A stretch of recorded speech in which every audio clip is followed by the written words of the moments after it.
Hello, hello, hello, I'm Ruby Burrito and welcome. Today I wanted to talk about the top 5 reasons why I still play Guild Wars 2. So I've been playing Guild Wars 2 since before launch, and actually I was playing Guild Wars 1 before that, and I have only about 480 hours in Guild Wars 1, but I've been playing over the last 182 months. That's how long ago I started my account, which puts it over 15 years ago.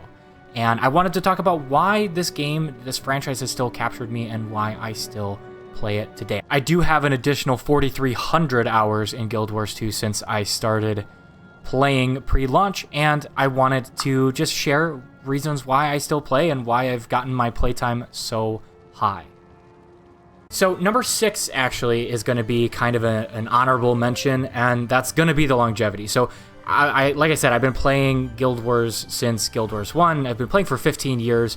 There's a part of that where you want to just keep playing because it's a game that you know, it's a game that you're familiar with, and it has that, sense of familiarity, and you've been building so much on your account and everything like that. So that's going to be number 6, is kind of an honorable mention. I did want to address it because I've been playing for so long. It's kind of hard not to address that, but I didn't want to have it be a top 5 reason.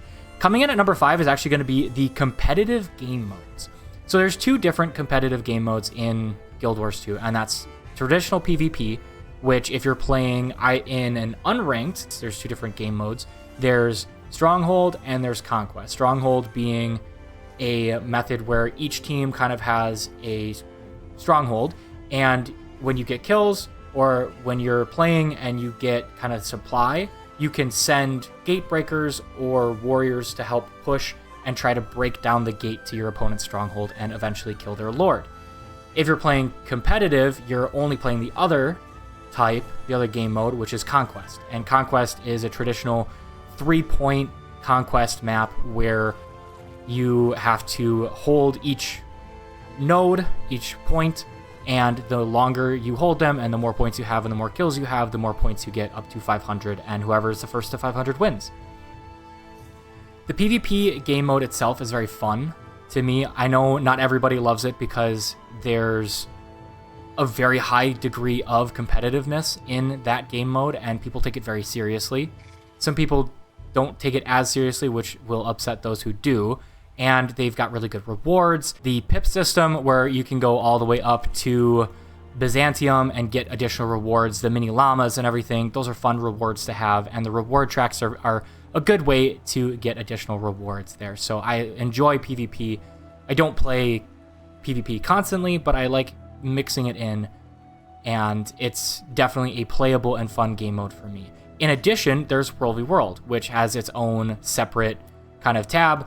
And it used to be where you would have servers, and each server would have their own World v World team. Your server would be pitted against 2 other servers on 4 different maps, and you have a whole bunch of different types of objectives that you need to capture, from sentry points to camps to towers, keeps, and in Eternal Battlegrounds, you have Stone Mist Castle, which is the largest objective and most important objective to have in the game.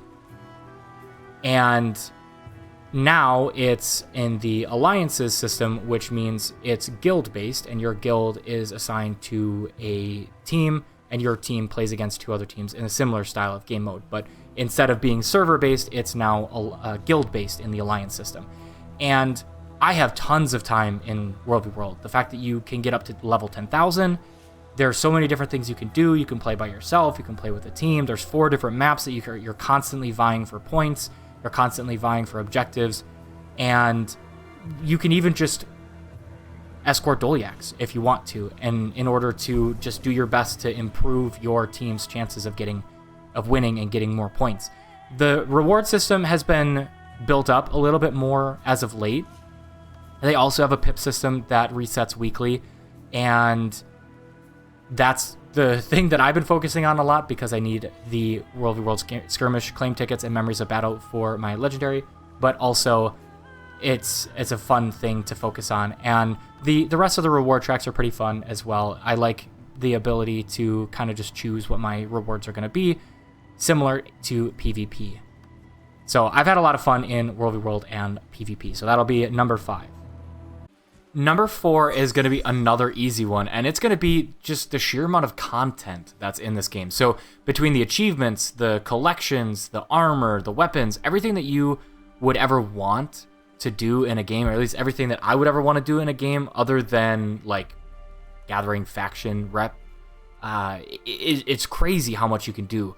So if you go to your achievement section, there's so many things, and now that we have so many expansions, you got Heart of Thorns, Path of Fire, End of Dragons, Secrets of the Obscure, and Janthier Wilds, topping out 5 different expansions, giving us so many different maps, so many places to explore, achievements to finish, activities to complete, races to do, dungeons to explore, so much content in this game. And every single time they come out with a new expansion, and then the following 3 or 4 content drops, it's crazy. There's just so much to do, and the amount of achievements that I've completed is crazy. I mean, I have over 30,000 achievement points, but I still have so many more achievements to go. I mean, just looking at the things I need to do in Secrets of the Obscure, there's tons of achievements, let alone achievement points, yet to get for me in all of the maps and just in general in those expansions. So if I ever have the chance to play more, I'm planning on trying to get as many of the achievements done as possible. But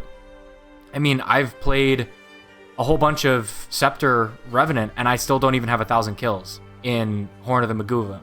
So Artisan of Arms, Revenant, Scepter, I've only finished 1 Artisan of Arms from Secrets of the Obscure, and that was the Engineer Shortbow, because I was running convergences with the Engineer Shortbow. So just the sheer amount of things to do, it's crazy.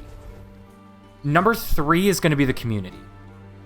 If you need help with something in the game, as long as you're not really... If you're playing on odd hours, it's going to be hard to find players in any game, but especially if you're playing around reset, you can just hop in map chat and ask, and usually somebody will be there to help. Not always, but usually. And if you go to Lion's Arch, or one of the other capital cities, or if you go to Reddit, or if you go to the forums, there's tons of people that want to help other players, myself included. Like, right now, a lot of the times I have map chat off because I'm recording and I don't like having the chat scrolling in the background while I'm recording.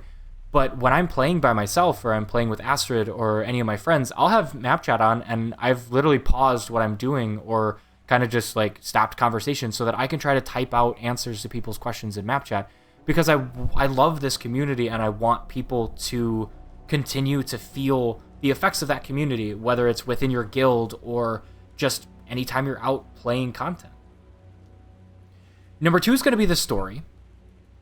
And the reason that I'm putting that is I think that the devs did a really good job from launch to now getting me to care about characters and getting me to care about storylines. So we'll use Janthier Wilds as an instance. I love the Coden.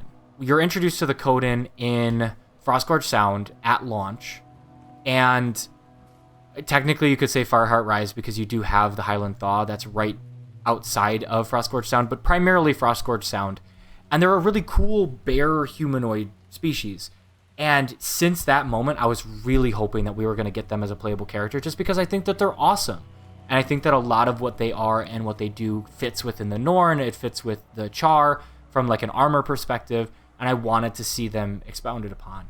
And then we get Janthier Wilds, and there's a whole new section of Coden that are different colors, and they have different backstories and different histories and a whole different just culture, because they were separated at some point in history, and now you get to get some better backstory on the Coden, and we get to explore the Titans.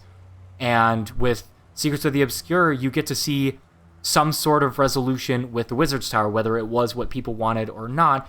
The devs saw, hey, this is a really cool mystery, let's do something fun with it. And again, whether you liked the content or not, I thought that the story was still fun. It was cool to see the Cryptus. It was cool to kind of get a little bit into the mists and start touching on some of these things that we have heard about for the longest time, but never really had the opportunity to really sink our teeth into.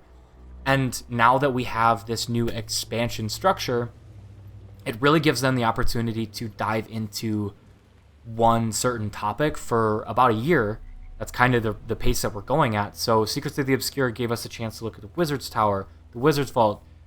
I do know that there's a little bit of distraction there because they're working on introducing new features and new game modes. But with Janther Wilds, we really have had a lot of opportunity to dive into the Coden. There's so much dialogue.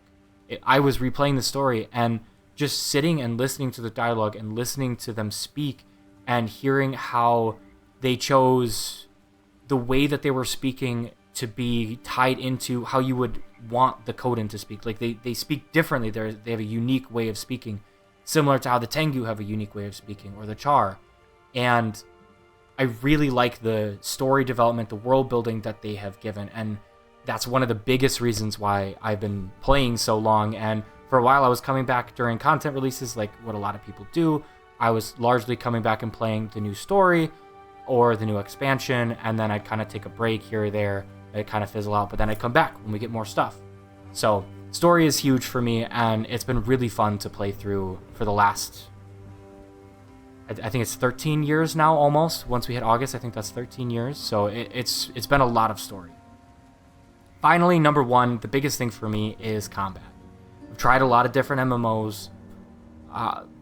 Won't go into specifics about other ones or what I like or dislike, but for me, the combat feels very good in Guild Wars 2. And I played Guild Wars 1, completely different combat style, which was very fun. I did like that. It's more of a CORPG rather than an MMO.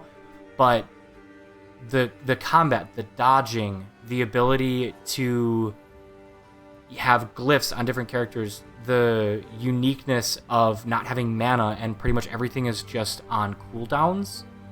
And each profession has their own mechanics. So, for example, my main character right now is a Rev.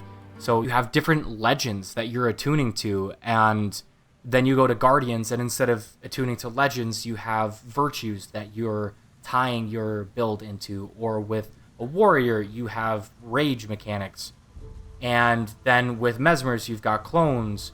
So there's so many different things, and it's complex, but it feels very good to go and play. When I first started playing Guild Wars 2, the combat really just captured everything that I wanted from combat in an MMO. And obviously things have changed, things have really ramped up, and now it's completely different than it was when we first launched, but it feels good. It's satisfying for me, even to just go and kill random mobs. Like, if I'm going through new maps, I have a fun time going and fighting the new mobs and seeing the new mechanics. If I'm doing new content, I like seeing what the new boss does and trying to figure out exactly how that interacts. Or when we get a new weapon, I like seeing the new skills and playing around with them. I've been playing Spear on so many different characters because it's just fun. It's fun to fight. And that's that's what you do in an MMO largely, is you fight. And I think it's important to have fun doing that. And that's the main reason why I still play Guild Wars 2 to this day, is I still love fighting in this game. Whether it's in a competitive game mode, whether it's going through the story, it's just fun. And I think that's a great way to wrap this up, is I keep playing because I have fun in just about everything I do. It doesn't feel tedious. There's been moments where I've kind of burnt myself out, but that's not because the game is doing that to me. It's because I have a very hyper-fixated method of farming for things. And so when I do the same thing on repetition, I play for 30 minutes a day and I'm doing the exact same thing every single day. That does become repetitive, and that's a great way to get yourself burnt out. But that's the same with every game. If you go into a game and do the exact same thing every single day, you're going to get burnt out. So I think the devs did a great job, and I love the game. So if you have any questions, thoughts, if you want to let me know why you still play, I'd love to hear it. Hit me up down below in the comments. Otherwise, if you've been enjoying the content, or if you love Guild Wars 2, I hit that subscribe button, because I love this game and I'm going to keep making content, and I'm going to keep trying to just do what I do here and come up with new ways to be positive about the game and talk about fun stuff. So thank you guys so much, and we'll see you in the next one.